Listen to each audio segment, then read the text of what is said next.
All right, so I have Pudge here with me. This is kind of a one-off video, but this is basically a sort of, not continuation, but this is sort of like the middle of my cabinet video when I was like washing a bunch of the stuff that I got from the thrift store.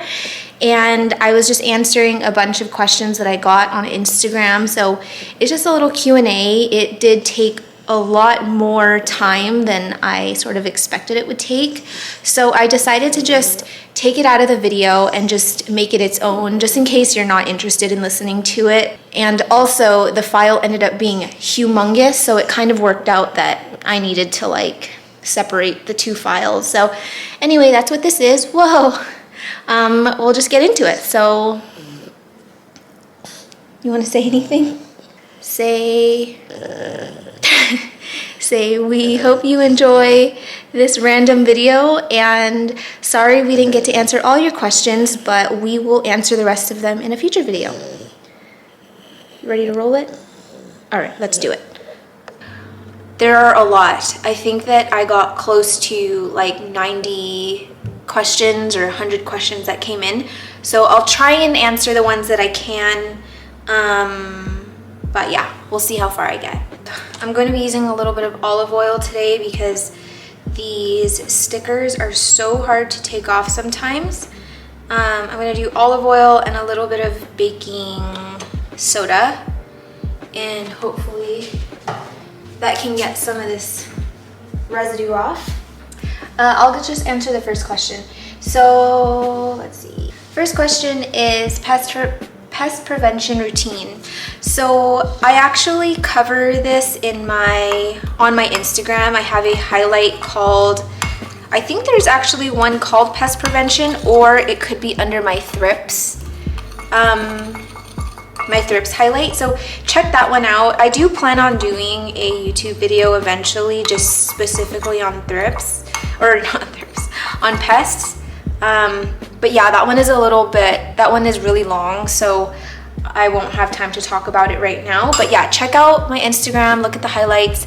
If you still have questions, feel free to message me. Second question, Exo versus Millsbo for indoor greenhouse. I am gonna say Exo 100%. I love the Millsbo, or I love IKEA greenhouse cabinets, purely for an aesthetic purpose. And I think they're beautiful, and they're really functional if you're gonna take the time to like rig it and, you know, weatherproof and seal it up, and maybe use like humidifiers and whatever in there. But the Exoterra is just way more functional as a greenhouse, in my opinion, with way less rigging. And I love that you can just freely spray in there. You don't have to worry about like water dripping or rusting or any of that. So I definitely say Exo, or a tent if you haven't gotten a tent. I swear I love my new tent. It's like my new happy place. Hopefully you can hear me over the water, but which Exoterra size is your favorite? I think that most people would think that my favorite size is my largest one, which is a 36, I think it's 36, 18. But my favorite size is actually the 36 tall, 24 wide, 18 deep. I think that one is beautiful. Not everyone has the space to fit the largest Exo in it, so I would say that the 36 tall, 24 wide is like a really great size to have if you want to be able to house some larger aeroids. What are your non-plant hobbies, passions?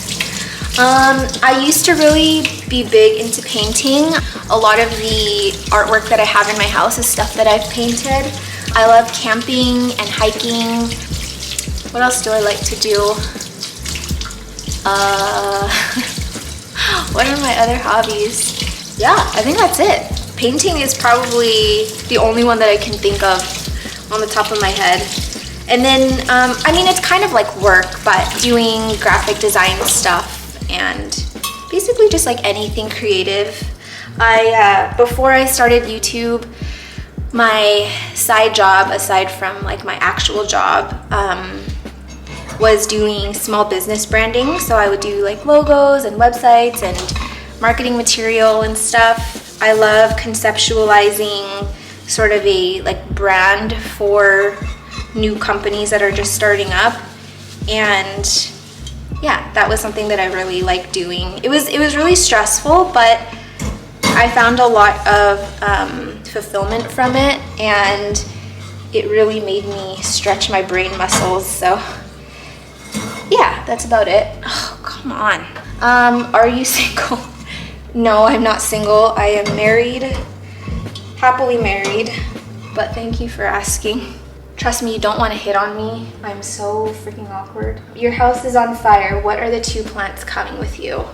This is like a legit fear that I have because I live in an apartment, and I'm always like, I don't know what people are doing in their apartments, you know? And I go to California. Well, I used to go to California often before the pandemic, but I'm like, what if a fire starts while I'm gone and I can't be there to chuck all my plants off the balcony? Because I will stay in here and chuck my plants off the balcony, and then I'll chuck myself off the balcony. Oh, okay, so to answer the question, I think that I would definitely chuck off my Brazilian common form Monstera, and I think the second plant I would chuck off the balcony is probably my this one's hard. I think probably my Philodendron Dean McDowell. I love that big fluffy guy. Where did you get the big EXO? The ones I see are so expensive. Yeah, they are really expensive. To be honest, I got really lucky. My friend Crystal, she is in the reptile industry, so she had a really large one that she was selling, and I just grabbed it off of her. If you find like a reptile store, not just a pet store, but like if you can find a specialty like reptile store, they can probably special order it for you from Exoterra, which is the brand that I use. There are other reptile enclosure brands, but Exoterra is the one that I think is the most popular, and they sell that brand at most pet stores. So yeah, sorry, it really just depends where you live. But the other larger ones that I got were just from a local pet store. Next question is, when repotting, how do you judge what size container is best? My rule of thumb is to just size up in diameter or depth by an inch or 2. Typically the issue with repotting in a container that's going to be too big from the size that it was previously is because you want to make sure that the ratio of roots that you have to the water and nutrients that are going to be in that substrate, you want to make sure that they're pretty even. Because let's say you have like this tiny root system, right, and you have this massive pot, those little tiny roots are not going to use all of that water on its own. You would need like a pretty robust root system to use up all that water. So you just want to make sure that the roots have just a bit more space to breathe. I think a lot of people tend to repot the second that they see roots starting to like creep along the edges, but truth be told, you really don't need to be repotting all that often. I find that even like philodendrons, they do really well once they're pretty root bound. So yeah, I guess for a simple answer, just size up an inch in diameter or an inch in depth, just so that you can let those roots sort of like stretch its legs a little bit. One of the cool parts about being tiny or small, I don't mean like tiny like, oh, it's so tiny, like just like I have really small wrists and I'm like 4'11". I can squeeze my hands into like the weirdest places. But one time I did get my hand stuck in a jar and I had to break the jar, and it was a whole thing. How to revive root rot damage. Cut off all the roots first and foremost. Do not stick it back in the same substrate that had the root rot.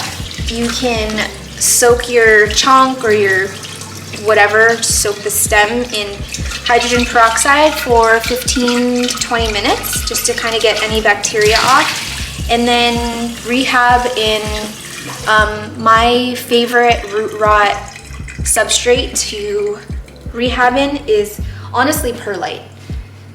Perlite is great if something has been rotting because of how porous and light it is. The substrate doesn't sort of collapse on itself and it's very forgiving. Watch my propagation video if you haven't already. Okay, who do you dislike in the plant YouTube, plant Instagram worlds? Honestly, there's no one that I actually can even think of that I'm like, oh, I really don't like that person. I think I can think of a few people that I think have toxic traits or don't give off a vibe that I vibe with. But I don't really dislike anyone. I try and just like stay in my own lane and not really mind what other people are doing. And if I don't vibe with someone, I just ignore them. Sorry if I couldn't spill any juicy tea, but I really do just stay in my own lane. I don't have like, I actually don't even follow that many, I guess, like plant influencers or famous plant people. I like following real people. I like following other hobbyists. I like following people who are local to me. And I've just been very careful about who I allow into my circle. And not only that, I'm very careful about who I choose to, I'm very careful about which content I'm consuming. I guess I should put it that way. If you've noticed, I don't follow that many people on Instagram, and that's for a reason. I feel like there's only a certain amount of time I'd like to be on Instagram consuming other people's content. That's how I sort of maintain a healthy balance in my life. I tend to compare myself to other people. I've always had that tendency because I was very self-conscious growing up. I had a lot of insecurities. I didn't feel that great about myself, and it's something that I still have to work on. And I think that it's like human nature almost to want to compare yourself to other people. Practicing gratitude has helped a lot, and just, you know, just being grateful for what I have and just being happy for people that have things that I don't have and maybe want. I totally ranted on that one.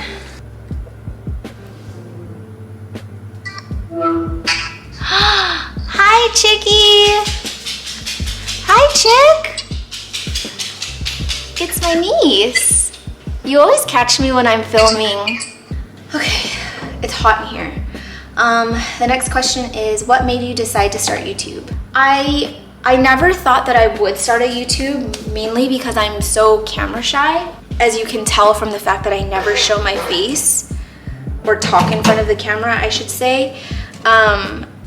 But after being pleasantly surprised at how much fun I have on Instagram, I just felt like YouTube could be an extension of my Instagram. And I love that the people that I've like attracted, I guess, to my platform, they just let me be me, and they don't have like high expectations of how I should be producing my content. No one, I mean, I've had people say like, why don't you ever show your face? But for the most part, nobody even really comments on it. And they just, you guys just kind of let me do what, you know, I'm comfortable with, which I really like. So the more that I got into this hobby, I don't know, it just felt right. Yeah, I like that I'm able to kind of lay out my thoughts and things I want to talk about in a video that people can just reference. Oh my gosh. Sorry, I have to keep my phone on because I'm expecting a package today, but my group chat is popping off. Okay, also just full transparency, it's just good extra income for me, both on the Instagram and YouTube side, basically just doing plants as like a side thing. Although ever since I started YouTube, it feels more like a full-time job now.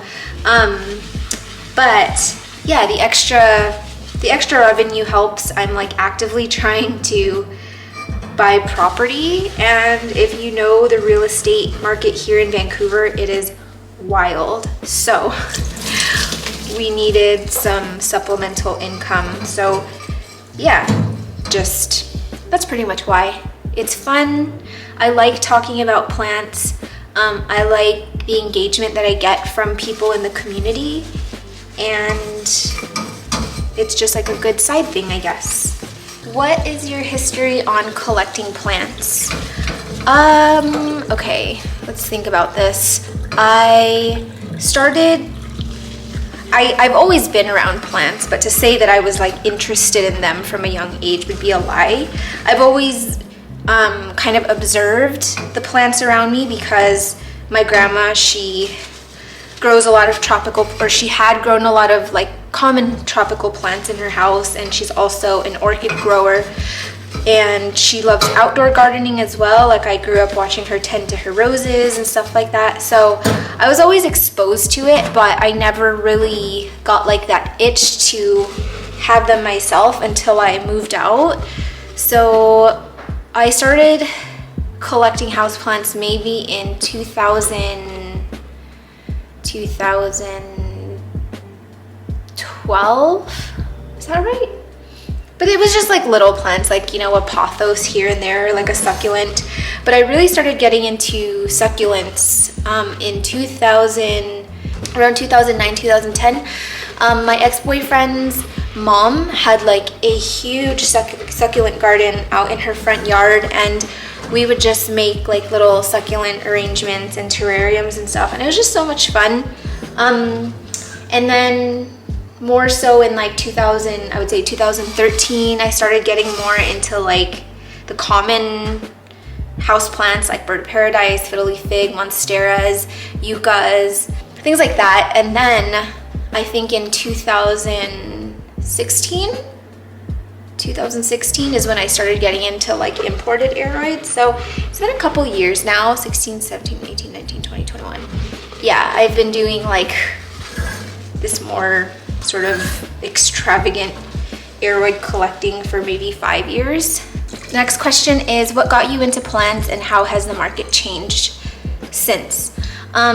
So what got me into plants, like I just said, was my ex-boyfriend and his mom, and that was just with succulents. But if you're referring to like imported aroids, I think that it was probably Instagram, just like looking at my explore page and just seeing some like more, you know, plants that I had never seen before from overseas. And when I started finding people here locally that were importing, yeah, it kind of just took off from there. Okay, I have to make this fast because I'm editing right now, obviously, and I just poured a bowl of Cinnamon Toast Crunch churros, which are amazing, so I don't want them to get soggy. But I'm realizing that I didn't answer the second part of this question, which is how has the market changed? And I'm not the best person to answer this because I haven't been collecting imported aroids for that long. It's only been like a couple years, like I mentioned. But even in the short time that I've been collecting imported aroids, things have definitely changed. Like, for example, I think I imported my first queen back in 2016 or 2017, and I got a very good sized queen, had like 3 leaves, it was really big. I got it for like 70 USD, and then just a year later I tried to import it again, and the supplier had bumped up the price to 200 USD, and that was for like a medium size. So the prices have definitely shot up if you're importing from overseas. And then also, even in like the local market, plant shops are starting to carry just like, I guess, more rare plants to keep up with that kind of demand. And I feel like greenhouses and people that are, you know, cultivating these plants, they're just starting to realize that people just aren't really looking for the pothos anymore and the monsteras anymore. And it's not like there's anything wrong with that. It's just, I guess there's a lot of money to be made in these like rare plants or whatever. So that has changed, because I'll tell you, like, when I was going plant shopping back in, I don't know, 2013, there is no chance I would have found any of these plants that I'm finding now back then, even though the plants did exist and they've existed for a while. It's just nobody was really like no one was really doing that. So that has changed, and I think it's just really the influx of people in the hobby. It's the influx of new sellers and new shops. Like, just so much has changed. I feel like people have had to adjust, and there was a big bubble. I want to say like 2020 was when the bubble was the worst. Maybe like 2019, 2020, and prices were like sky high. And now I kind of feel like it's deflating a little bit. Like, the demand isn't as high because there's so many people selling. The prices have gone down. So I think eventually prices are gonna kind of like stabilize. But, you know, I feel like there's just so many different plants to collect, and something new is always going to start trending because of plant influencers or whatever, you know, because of Instagram. So I don't really see prices like just being super low anytime soon. I think there's always going to be a market for those like really expensive plants. But yeah, long story short, a lot has changed in the market since I've been collecting, and I think that we're just going to continue to see a lot of changes. And I think just, you know, at least here in North America, I feel like the plants that are going to be offered by our local nurseries are just going to be crazy, because just this year, like, our local greenhouses have grown variegated monsteras. You know, Costa released the Thai constellations. Right now we have Alocasia cupreas and Alocasia pink dragons and Alocasia micholitziana maxkowskii, and another store had like philodendron Dean McDowell's and gloriosums, and just all these plants that typically you'd only be able to get overseas. So yeah, it's just, I guess that's all I have to say. A lot has changed, a lot will continue to change, and I don't know, I'm kind of excited to see where it goes. Jeez, this one is heavy. Fudge, almost dropped it. The best fertilizer, best one ever, please. Honestly, I've noticed really great results with liquid gold leaf. I've been using it for a couple months now, and I started using it back in wintertime. So it's not, I can't like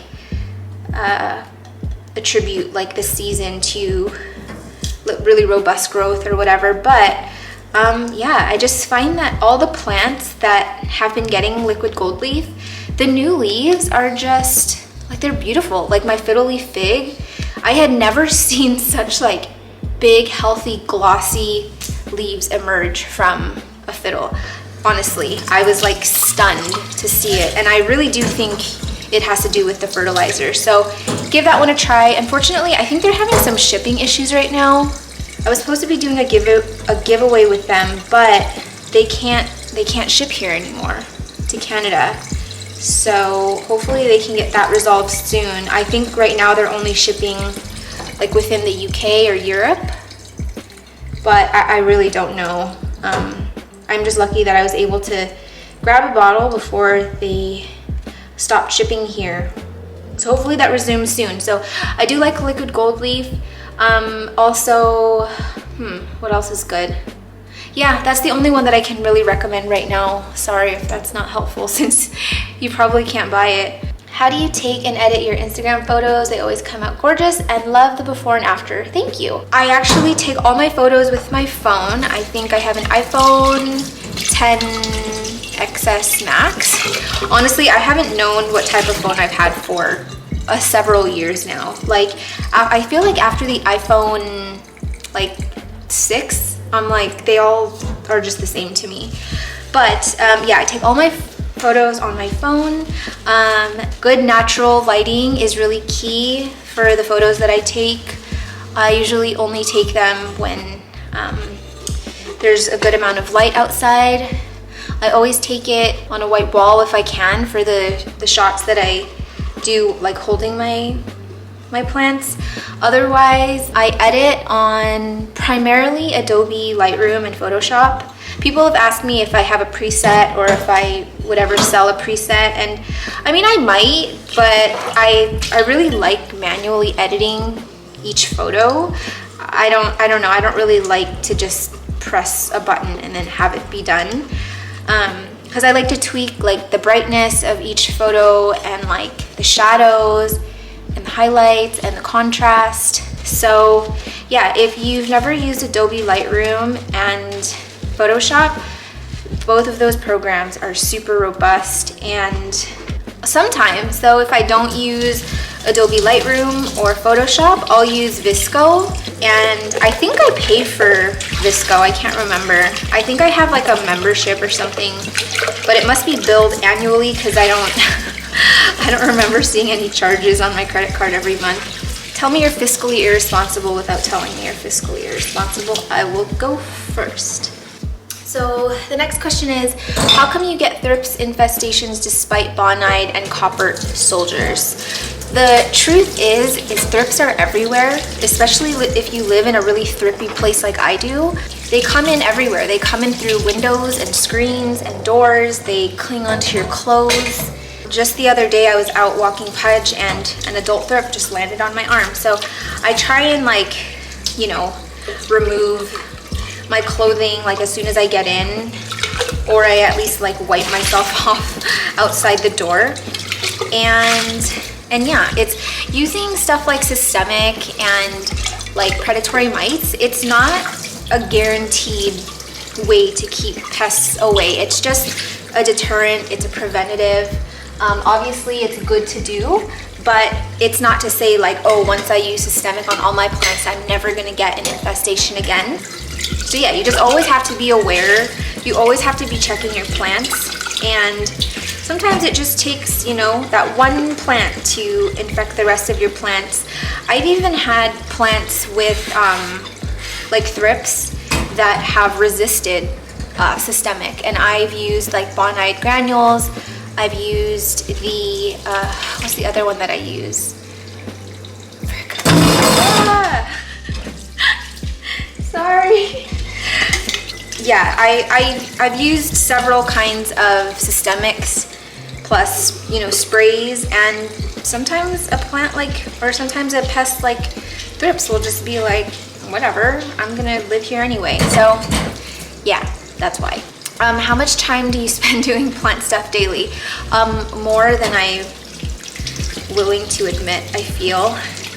So one reason that I did start doing YouTube and trying to find ways to monetize my Instagram by doing, you know, like collabs and stuff, is because I spend so much time doing it, and I love doing it. It's been really great for my mental health. It's been keeping me really busy, but it has taken away from my actual job.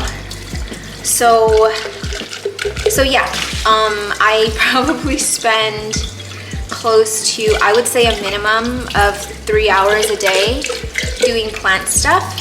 And although I do work from home, I wake up the same time as my husband does, so we're up by like 7:30 every day, and I don't go back to bed. I kind of just get the day started, even though I could go back to sleep.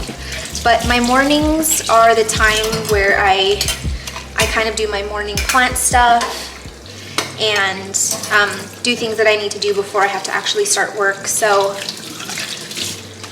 yeah, 3 hours a day. Sometimes on the weekends I can spend like 6, 7, 8 hours doing plant stuff. I feel like there's always something to do. I don't know why, but there's always something to do. What plants do you think are underrated and overrated? So here's how I feel on that. I tend to say like, oh, this is overrated or this is underrated. But truth be told, I feel like the more accurate thing to say is that everyone has different tastes, you know? So what might seem underrated to you, I mean, that's just your personal opinion. But if I had to just answer this question just as it's asked, I feel like the first one that comes to mind is, I can think of 3. So the first one, I think philodendron green Congos and philodendron rojo Congos are very underrated. I love those plants so much. I think they're beautiful, especially when they get more mature. And it's just one of my favorites, honestly. And then another one that I think is underrated is the Philodendron Bilietiae. I've heard so many people say they don't see anything special about it and it just looks boring, but I don't know, I love those. I love the little bunny ears, I love the long leaves, the orange petioles. I love that they're, you know, they are pretty easy to keep.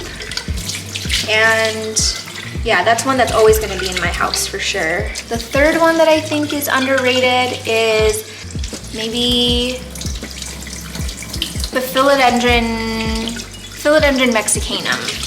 I love anything with ears, a long leaf, and a retibaxial, and it's got all three. So that's my answer. Final answer, Regis. Repotting tips, how and when you do it. I actually answer this in my soil video and my propagation video. So if you watch those two videos and you still have any questions, please feel free to message me. I'd be happy to answer any questions you have. What's your favorite plant? Oh gosh, that's a hard one. What is my favorite plant? I think my favorite plant is, okay, my favorite plant is Monstera deliciosa. No. Okay, my gut is saying Monstera deliciosa because that was the plant that really sucked me into like saying I love plants and I want to be surrounded by plants. It was the deliciosa that just, yeah, totally pulled me into the plant hole. But I don't like how prone they are to getting thrips. I have a lot of bad experiences under my belt with thrips and monsteras specifically. So I really can't say that's my favorite plant just because I correlate the two so much. So I'm gonna say Philodendron gloriosum, any form. I love those so much. I love it more. I think I love it more than the Philodendron Dean McDowell, which I adore. But there's just something about the gloriosum that just gets me, you know. Where do I start if I want to get plant imports, Equigenera or Etsy sellers? Well, for one, it depends where you live. Everyone has their own import laws and things like that. So make sure that you're following whatever laws your country has for bringing in live plants. Make sure you get all the documents and paperwork you need because you don't want anything to be seized at the border. I would say just because I have experience with Equigenera to go with Equigenera because they're a trusted company. You know, I know the people that run that company, not personally, but like I know that, you know, they're not scams or whatever. I've heard some horror stories on Etsy, but I've also ordered plants on Etsy and have had great experiences. So I would say in terms of selection and price, Equigenera I recommend.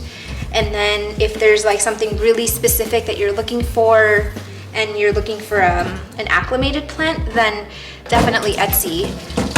There are a lot of sellers on Instagram, primarily from Indonesia. I'm sure everyone who has a plant Instagram has been messaged by one of these people. So I've, you know, had good experiences and bad experiences with my friends. And you really just have to make your own judgment call. You've got to just do your research and make sure that the people you're buying from are legit, because there are a lot of scams out there. There's a lot of sellers that are poaching from the wild. So just because a seller has your dream plant or they have plants that are cheap doesn't necessarily mean you should buy from them. The next question is, do you have any plants still in soil? I've got tons of plants in soil. I love soil. I love growing in passive hydro. I love growing in moss.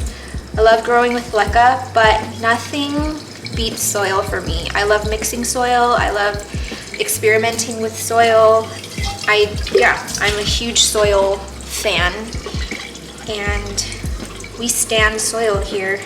I do have a video on aeroid soil if you haven't watched that as well. Again, if you have any questions after you've watched it, feel free to message me. Favorite method of propagating plants? Honestly, unpopular opinion maybe, but water. It's fast, it's easy, you can see exactly what's going on. And from like water propagation, if you're moving your plant early enough, it's really easy to transition to any substrate you want. If you want to move to passive hydro, you can leave it in water for a long time, or leave it in water, wait for roots to grow, move it to leca or pon right away. If you were gonna be moving it to soil, then do water propagation, wait till the roots are a little long, and then move it to moss or husk or perlite, and then you can move it into soil. Water propagation all the way. I'm pretty sure a lot of the thumbs down that I get on my YouTube videos are because I push water propagation so much. But bottom line is, don't tell me what to do. Thank you, bye. Pudge is snoring in the background. We just came back from a really long walk. He would not poop, so we circled the neighborhood like 3 times and he is exhausted. Was there another name you had in mind for Pudge at first? If so, what was it? We contemplated the name Puggy Smalls for a little bit, but the moment that we saw him, we knew he was Pudge. And to be honest, he wasn't even like pudgy, really, as a puppy, but you just looked at his face and you were like, you're Pudge, you know? God, I hate stickers. My manicure is gonna be jacked after this. So yeah, Puggy Smalls. I still really love that name, but it didn't feel, once we met him in person, it just didn't feel right. When and dose of fertilizer.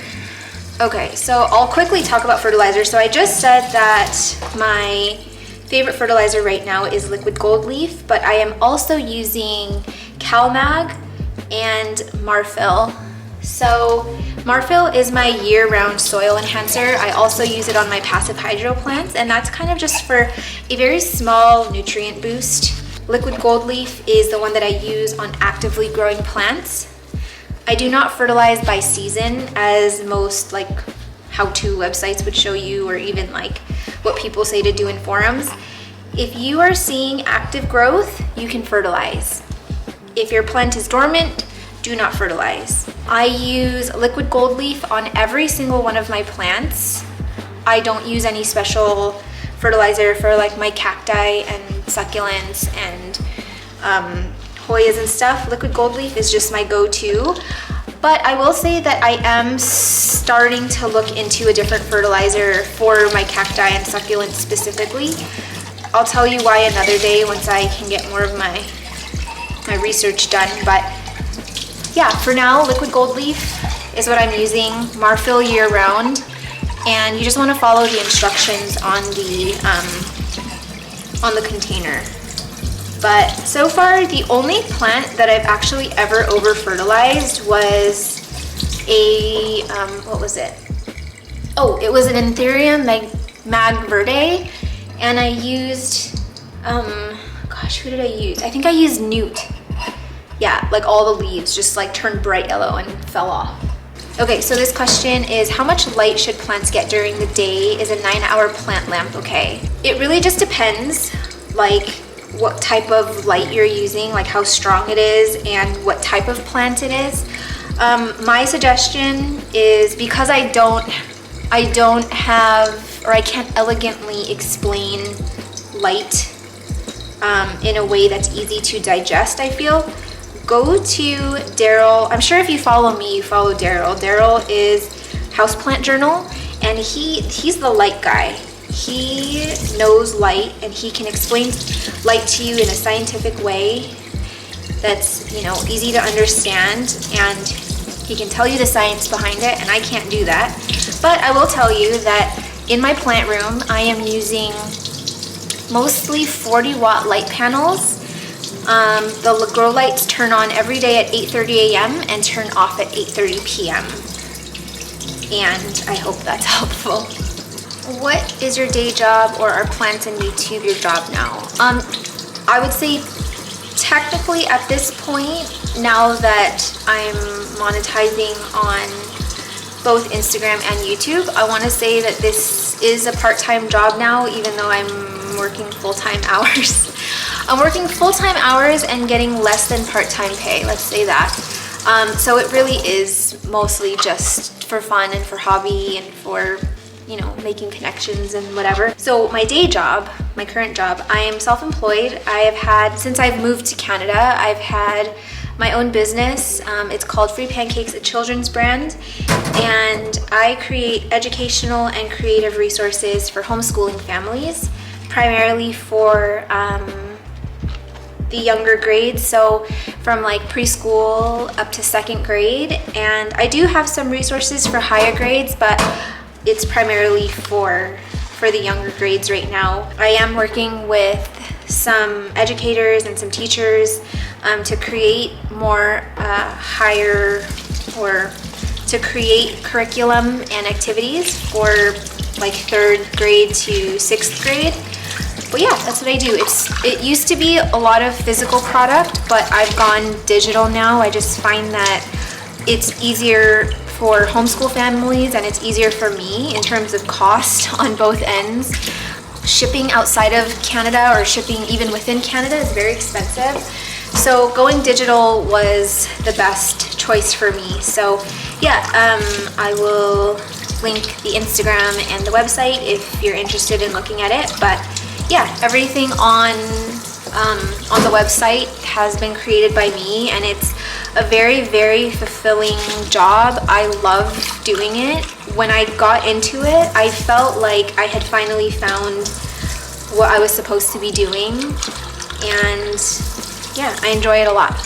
I value your content so much. My plants are thriving thanks to you. How can we help support your IG, YouTube channel, etc.? Thank you, Charmaine. That is so freaking nice. I guess the best way you can support me is just by watching my videos and by, I don't know, engaging with my Instagram so that it's more visible. I feel like the algorithm has kind of screwed a lot of people. I mean, I'm grateful for the following that I do have. It's much more than I ever thought I would ever have. But, you know, I appreciate any like or comment or share of my Instagram, or if you just let my videos run in the background.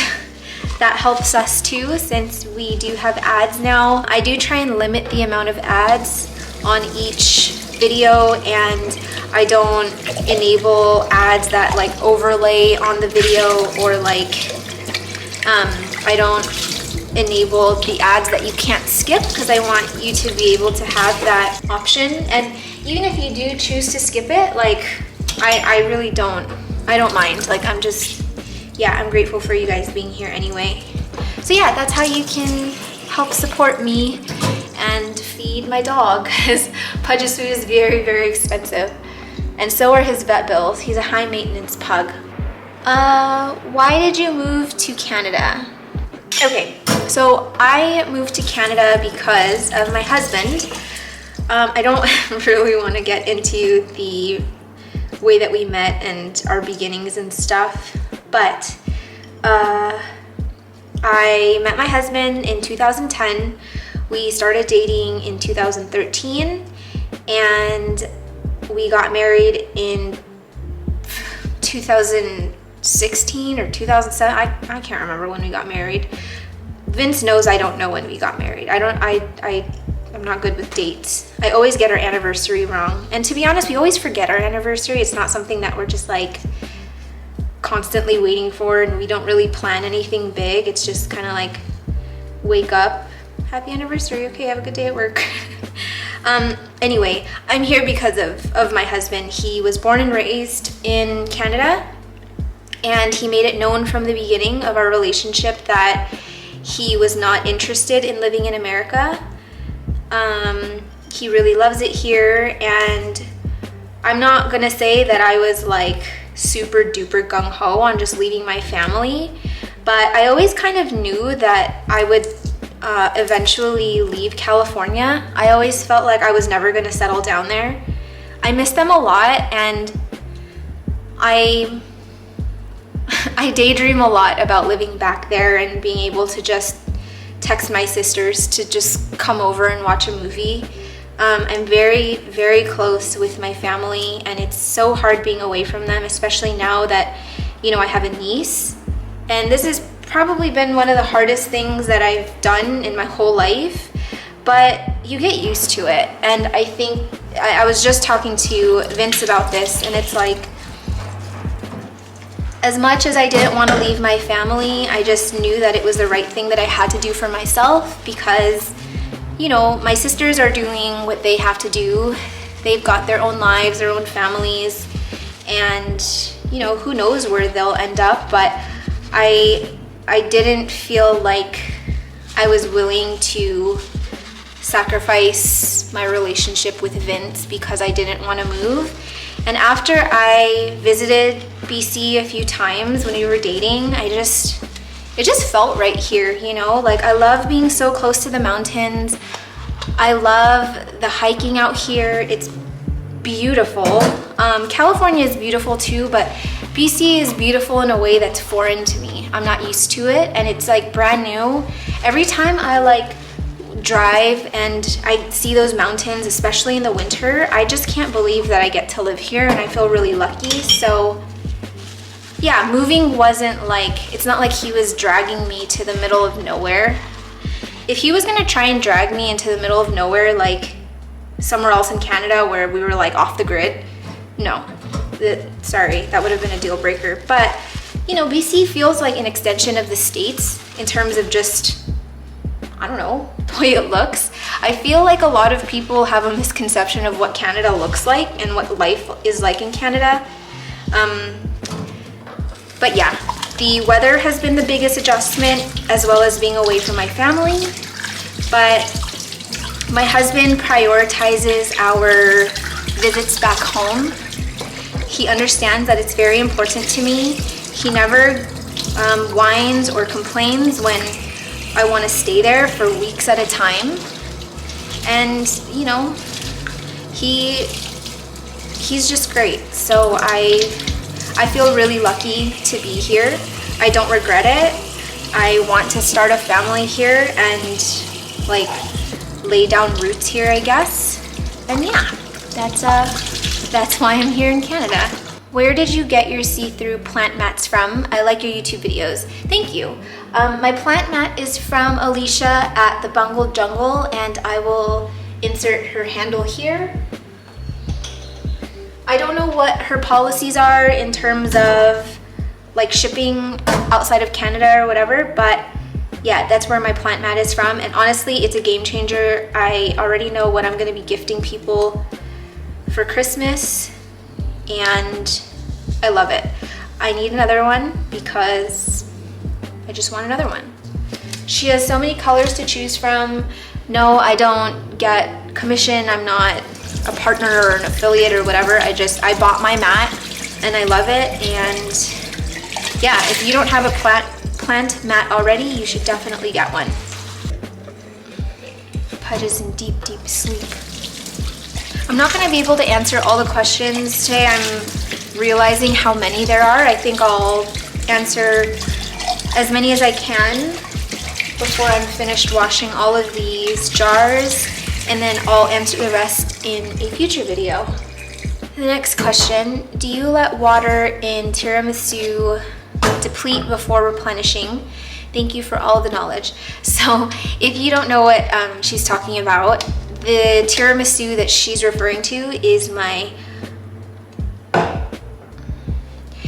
Unplanned Parenthood parfait. I used to call it a tiramisu, but now I decided to call it a parfait because it sounds better with my handle. And that's when I just like mix different substrates to propagate more of my finicky plants. It has worked so great for me, and ever since I shared it, so many people on Instagram have been sharing their experiences with me, and it's just been so like special to see people saving plants that they were ready to kind of just like yeet, you know? Anyway, totally going off on a tangent, but no, I do not let water deplete before replenishing. I try and keep like a quarter of, like if I'm using leca, like I'll keep a quarter of basically the entire jar or vase, whatever it's in. I try and fill that with a quarter of water, or I just make sure that it always looks somewhat like damp. I never let it completely dry out ever. So I hope that's helpful. Monthly sulfur treatments, just the leaves with brush, mix in water. Sulfur treatments. Okay, so I will do like a sulfur spray in water. I'll dilute it in water, and I'll do that like once a month at least.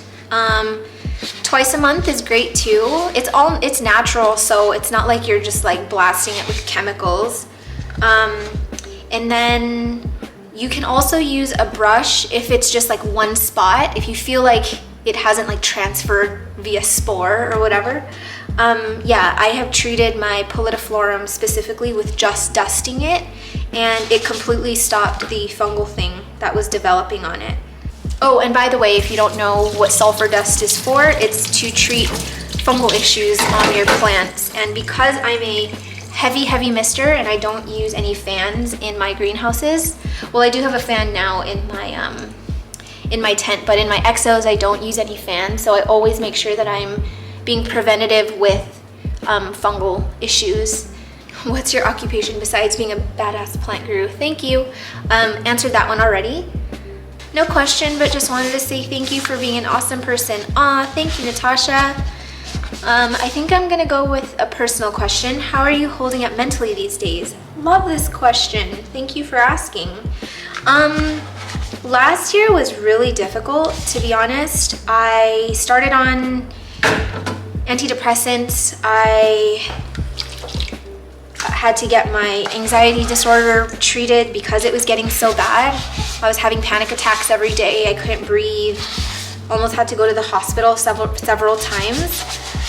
But I feel like I'm good on my medication now, and I actually feel really good. It was a hard year this year too. Like, my dad, he got diagnosed with cancer. He had surgery, everything's all good, obviously has to be monitored, but just dealing with the things that I had been dealing with while being in a pandemic, plus being away from my family, it was just, it was a lot, and I struggled a bit. I struggled a lot. I really thought I was losing it for a little bit, but plants have helped so much. This community has helped so much. My friends have helped. My husband, just everyone surrounding me has just been such like, I really can't express like my gratitude, but I would say that I'm feeling good. I'm feeling the best that I've felt in a really long time. I feel like I understand my anxiety and my depression more than I did when it was like getting really bad. And I know how to kind of get myself out of that dark place when it starts creeping. But yeah, I've been staying really busy, as you can tell. But with that has come sort of a new type of like mental stress, I guess. My Instagram sort of grew in following over the pandemic, or during the pandemic, and I've never had this kind of sort of, what's the word I'm looking for? I've never been analyzed and scrutinized and looked at this much. I have come across some not nice people. It's a lot. I am trying to just focus on the good and remind myself that there are way more supportive people out there than the ones that try and make me feel like crap. And yeah, I'm good. How are you? Sorry if I'm like ranting. I had coffee today for the first time in a really long time because I started filming at 7 a.m. filming a different video at 7 a.m. and then I jumped straight into this one. So it's been a long morning, and I forgot how caffeine like this feels. So I'm a little jittery and I feel a little frazzled in my brain, but it could be worse. Okay. Oh, this is a lot of work. What's the most you have paid for a plant? $800. I paid $800 for a Thai constellation that died in my care about a month after. And that's all I'm gonna say. Never again. Where do you find the shelves for the wall, and where do you find most of your clear vases? So I think you're talking about my big shelf. That one is the Hickenbottom Atagri bookshelf, and then my clear vases from thrift stores. Do you have videos of Pudge as a pup? I do, and I will insert them right now.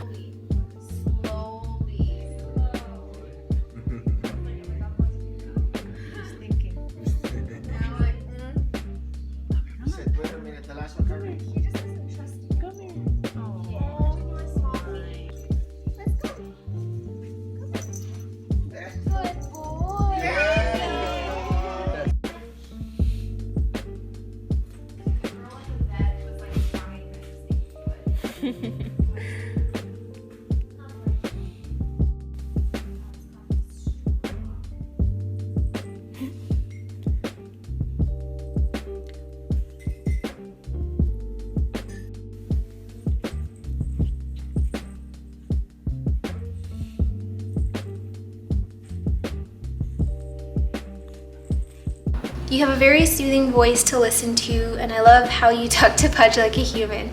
Thank you. You know, I get this comment a lot. People saying like I should do a podcast, or like I have a soothing voice. It's funny because I actually have been self-conscious about my voice for a long time. Mostly because I have I don't know if it's like a speech impediment. I know it's because of the alignment of my teeth, because I've talked to my dentist about this. But I have a very sharp whistle to my S's sometimes. Like it literally like whistles. It's so high pitched, like only dogs can hear it, but it bothers me. And yeah, I didn't talk in my Instagram stories for the longest time because I didn't like my voice, or I felt like my voice was kind of annoying, or I didn't like hearing my voice. But now I'm like way more comfortable, and yeah, thank you. I have thought about starting a podcast because I feel like that feels more authentic to me, except like what the heck would I talk about, you know? I'm not like that interesting of a person, to be honest. Are you joking? This question is so funny. What would you choose? From now on, your farts are silent, but they always smell really bad, where you can only fart very loud, but therefore they never smell. Oh, sheesh. Okay, let's put myself in a situation. Let's say I'm like on a bus. No, totally. No, I would totally choose the silent farts, because let's say I'm like on a bus or like in a classroom, right? I could totally let out a fart and just like look to the person next to me and pretend it wasn't me. But if I fart and it like echoed, there's no hiding from it. It's your fart and you just have to own it. So yeah, I would choose the silent but deadly fart for sure. Thank you for asking that question. It's amazing. Hi Charmaine, are neem products really banned in Canada? How about neem itself? No, I don't think neem products or neem oil is banned in Canada. I've bought neem oil before. I have neem oil that I think I got it on Amazon or like a health food store. And I know that there's like a spray that I saw, was it at the store or on Amazon, and it was like neem oil based. I don't know the answer to that actually, but I'm pretty sure it's not banned. Why is it sticky? What kind of light do you use in your plant room? I'm using several different kinds of lights right now. I'm using a 20 watt or 40 watt Domia light panel in my grow tent. I'm using a Mars Hydro light. Actually, you know what? I'll just link it in the description. That's way easier. Anthurium care. Grow your anthuriums in moss. They love moss, sphagnum moss. I know that that's not like the most sustainable choice, but I have reused the same moss for a long time and made it go a long way. If you don't want to use moss, they grow really well in like husk, cocoa husk, or even like orchiata. Also, my anthuriums have loved lower humidity or lower light and lower temperatures. I moved all of my Anthuriums into my Millsbow wide, and the humidity is sitting at about 50–60%, and the temperature in there is much cooler than my Exoterras, and they're all growing so well. The leaves are coming in nice and dark now that it's not right under a like harsh and strong grow light. And I'm really happy I made that switch, because I feel like I was struggling with some of my Anthuriums because of like them bleaching really easily, or just like the new growth coming in weird. And I found that the sweet spot for my Anthuriums, has been lower light, slightly lower temperatures, and kind of like ambient humidity. I do spray my Anthuriums, and I think that my choice would be to give them like 80% humidity, but I can't really get the humidity up for whatever reason that high in my Millsbow. So yeah, I don't know, but they're doing really well. Once you propagate something in water, what's the best medium to plant it in next? If you're doing pure water propagation, like you're leaving it in water for a long time and getting really long roots, I would definitely suggest staying with some kind of water-based substrate, like, moving it to passive hydro, so leca or pond, because soil roots are different than water roots, and you can get all of that information in my propagation video. If my water roots are super long, is it now impossible to transition to soil? No, it's not. It's not impossible, but you just have to monitor it more, because the chances of it rotting are a bit higher than if you, let's say, had like moss roots and you were going into soil. But no, it's not impossible. Just make sure you have soil that isn't too dense, meaning it's not heavy on the roots, and watch your light and warmth to watering ratio to make sure that excess water isn't sitting in your substrate for too long. Yeah, you should be golden. It's just, I feel like in my experience it requires more work to go from water to soil, but you can definitely do it. What do you think about Lechuzapon for Anthuriums? I love it. I have a few Anthuriums in pond right now, and they're actually doing really well. I have a juvenile Anthurium baroquianum in pond. I have some Anthurium hybrid in pond. I have a Forgetii in pond. I have a Crystal Mag in pond. Yeah, I've got a few Anthuriums in pond, and they're doing just fine. Best tips you will give to a new plant parent. Take your time. There are a lot of great plants to collect out there, and I know with Instagram, you might feel like, oh my gosh, you need them all right now and you want them all right now. But yeah, take your time, ease into it. Don't overwhelm yourself with too many plants. Understand the conditions of your household throughout the year, so that you can take care of your plants that is catered to the environment you're giving them. Understand the light that is coming through your windows. Understand where drafts are coming in. Take the time to really understand that, and plant care will be so much easier once you can get those conditions sort of down pat and understood. And then the next thing would be really understand the substrates you're going to be using. If you're going to be using soil, make sure that you understand all of the amendments that you're adding to soil, what they're doing.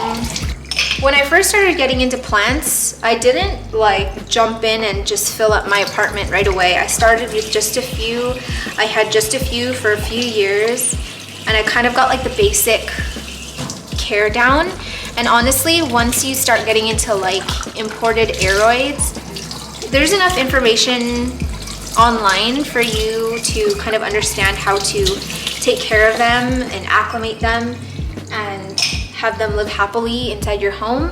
But you have to be willing to do the research and take the time to like understand how to translate this information into like action. And yeah, I guess my only advice really, if I just had to give one piece of advice, is take your time.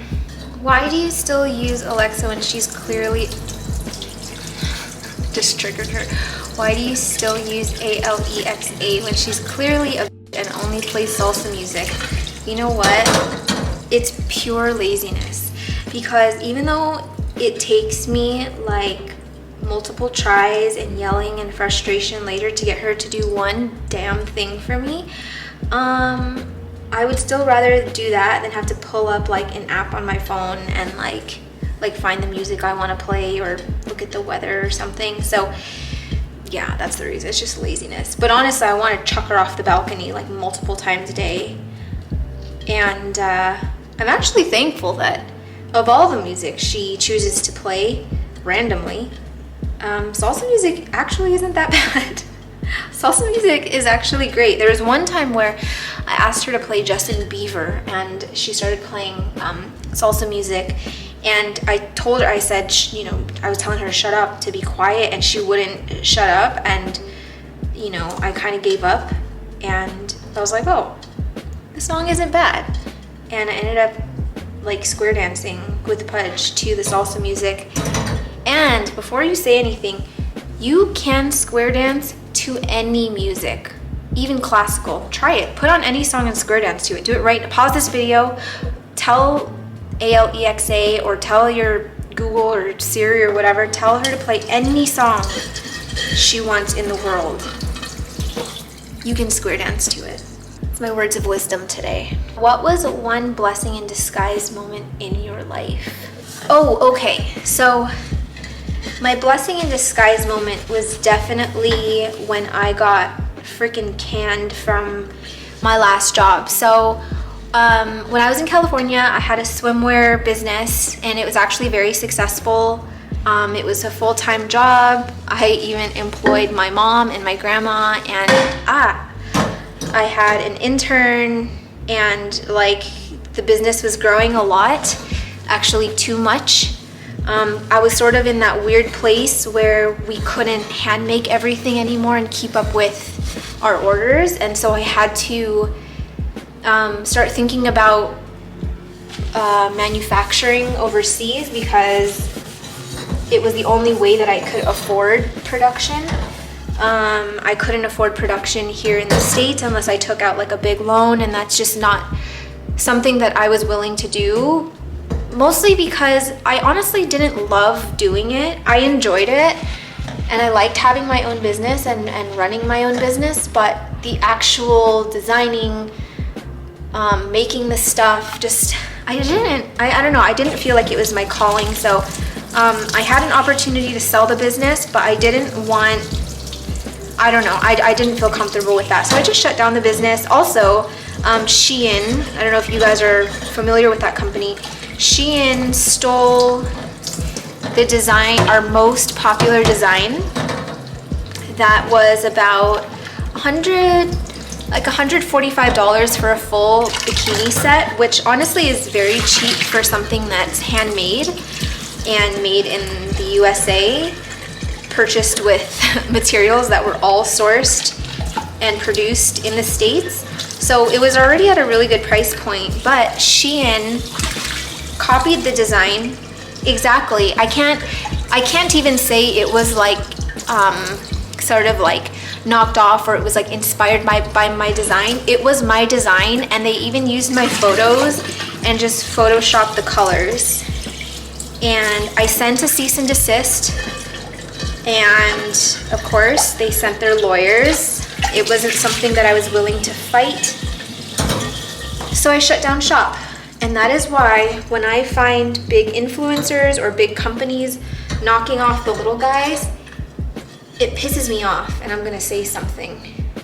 So yeah, I was doing that, and then when I stopped doing that, I started working for my mom's work. It's not like her company, but they were looking for someone to fill a position at her job. At the time, she was at a broker's office.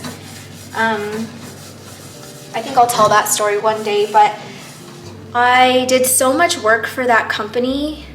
I feel like I really helped elevate her business to go from paper to like digital and all online and stuff. And I was an operations manager there. I was an account manager for a little bit. I did admin, I did everything. And the relationship did not end well. So yeah, I got let go from that job, and it was really good money because I was working remote from home for a US company. I was living in Canada, I was making USD, and the conversion at the time was crazy. So my paychecks were like, they were ridiculous. So yeah, I was making really good money. I was able to work from home, and it was a good situation except for the fact that my workplace was toxic, my boss was toxic, and there's like a stain on here that won't come off. But yeah, I got let go from that job, and I was really lost for a long time. I was in a brand new country. I had just spent so much money moving my life here, and I felt really lost. So I used my last paycheck with her to start my current business, Free Pancakes, and it was like the best thing, one of the best things that ever happened to me. So if I didn't get into that bad situation with my boss, or I wasn't let go from that job, I'd probably still be there because the money was so good, but I would be totally unhappy, and I'd be doing something that wasn't really fulfilling. So yeah, that was a huge blessing in disguise because I absolutely love what I do. I think that what I'm doing is important, and it's something that, you know, I can hopefully keep going for a long time. And at the time I didn't see the silver lining. I just kind of felt like it was all bad and I was screwed. And you know, my husband and I had just signed the lease to the loft that we were in before this one, and I was lucky that he had a well-paying job and he could support us for a while, and he let me take so much time to figure out what I wanted to do without me having to pay rent or pay the bills. He completely just stepped in and was like, if you need time to figure out what you want to do, like, take that time. But he just wanted me to be happy. He wanted me to do something that I loved, and I'm really grateful for that because now I'm where I am now, and I definitely wouldn't have been able to do it without his help. Yeah, I literally adore Vince. I'm tired. My hands are gonna be so pruny after this. Okay, I think that there's 2 more questions I'm gonna answer. When did you have Pudge? Like I pushed him out of my vagina. We got Pudge in 2017.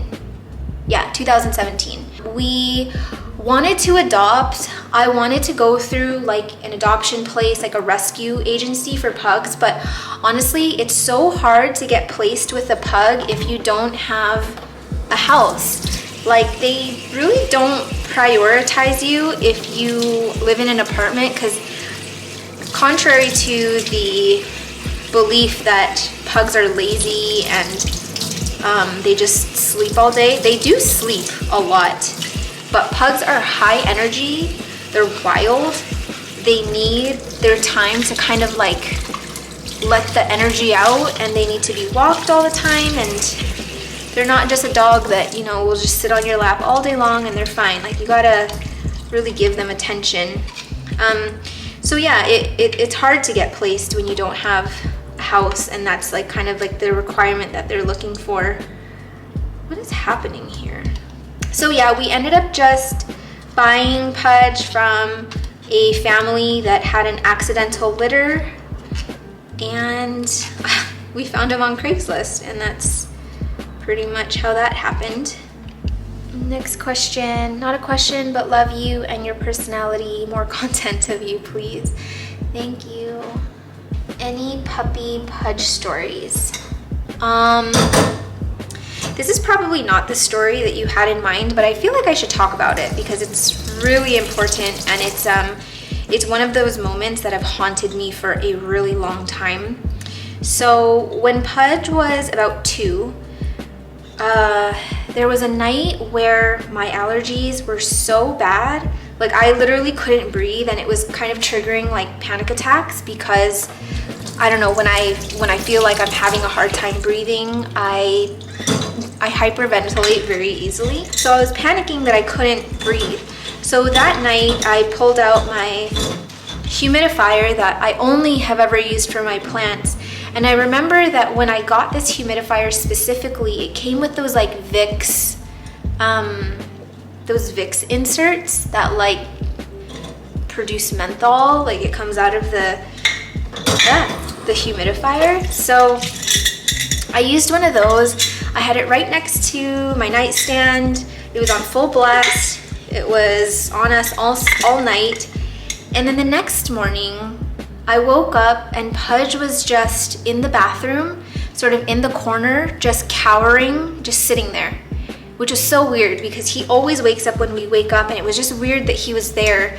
And I got up and I'm like, you know, do you want to go eat? Like, let's go, like, get up. And I shook his food and I filled up his bowl. And usually by then he's like, you know, just insane. But he wouldn't leave. He didn't want to move. He didn't want to walk anywhere.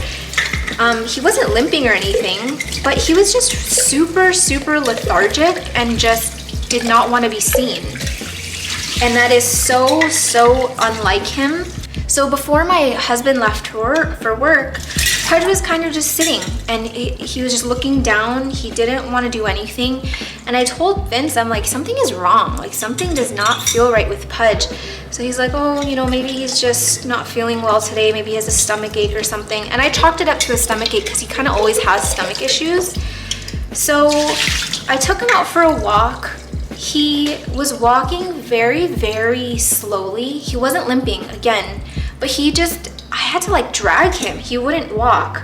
And normally he's so stoked to go for his walks. And the second I take out his leash, he's like running in circles. We're on the sidewalk, and he's getting slower and slower. And suddenly he just stops and he just collapses. And I grabbed him, and he was like ice cold. Like, he was so cold. I'll never forget like feeling his ears, and just he felt like he was like in a freezer. And I can't even believe I didn't realize how cold he was. And I called my husband right away, and he just lays on his side, and he was kind of like, he looked like he was like having a seizure or something. He was shaking. He was pale and cold. And I called my husband and I said, come home right away. Like, we have to go to the emergency because Pudge just collapsed. He's really cold. We rushed him to the ER, and they basically said, we'll do what we can, but like no guarantees. And that was like the scariest moment, like honestly, of my life. Like, I have been through pretty traumatic things. I'm not gonna say what those things are because I would need to put like trigger warnings, but yeah, I've been through some pretty traumatic things in my life, but that was the scariest moment of my life, when you like hand your baby to someone and they just say, we'll do what we can, but no guarantees. And I didn't know why his organs were basically collapsing. They called us when we got home, and they basically said if we had taken him any later, he wouldn't have made it. His blood pressure was really low. His heart rate was super low. And he was having labored breathing, so they had to hook him up to all these machines and like, you know, get his blood going again. And they didn't know what was wrong with him. They just worked to get his vitals back up. And I told them, I said, the only thing that I did different, because he was totally fine the night before, completely fine. I said the only thing that was different was the fact that I used a Vicks humidifier the night before. And they were like, oh, dogs can have menthol, like, that's not what it is. Like, they're not, whatchamacall, it's not toxic to dogs. But I I mean, obviously, I'm not gonna get all the information I need or accurate information from Google, but I'm pretty sure it was the humidifier, and I think it was all of that menthol and stuff he was breathing in all night. He's a pug, and like pugs already have breathing issues, so I was 100% convinced that it was the Vicks, and I basically got rid of all of my essential oils and anything that needed to be diffused. Got rid of all of my diffusers, and that stuff is not allowed in my house anymore. So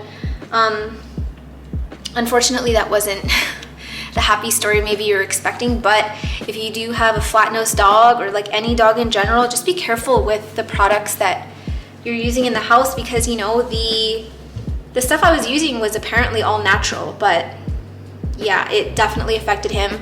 Pudge almost died, and yeah, that's the moment I would say in my life that I think about pretty often still, and I like always cry or like I have to like go to him and hug him and stuff, because I always think like I feel so lucky that he's still here and we didn't lose him. But yeah, he was essentially dying in my arms, and it was awful. So just be careful. One day I'll share more happy stories of Pudge, but I think this was a good opportunity to just kind of put my warning out there. Again, I don't know the toxicity of stuff like spearmint or peppermint or whatever when you are heavily diffusing it in your house. I don't know what effect that has on animals, but I can tell you that I feel pretty certain that that's the reason why Pudge had failing organs and all of that basically overnight. Anyway, all of my jars are cleaned. My hands are pruny. I think that that's all I'm gonna do for today. I wanna get this bra off. And yeah. Can you sit down? Thank you. Oh, good job. So if you get squeamish with dog treats, like one ingredient dog treats, these are sardines, I would look away. I'm gonna give you 3 seconds. 1, 2, 3. So we don't touch it yet, okay? So the one to my left has 1 sardine. The one to my right has 2 sardines stuck together. So you need to pick the best one, okay? Really, really think about it. Do you have your decision? Okay, ready? Go. Good job! But you already know I'm gonna give you both. Crunchy. Whoa.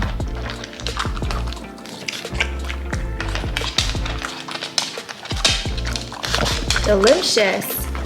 No, not yet. No, don't touch it. Don't touch it.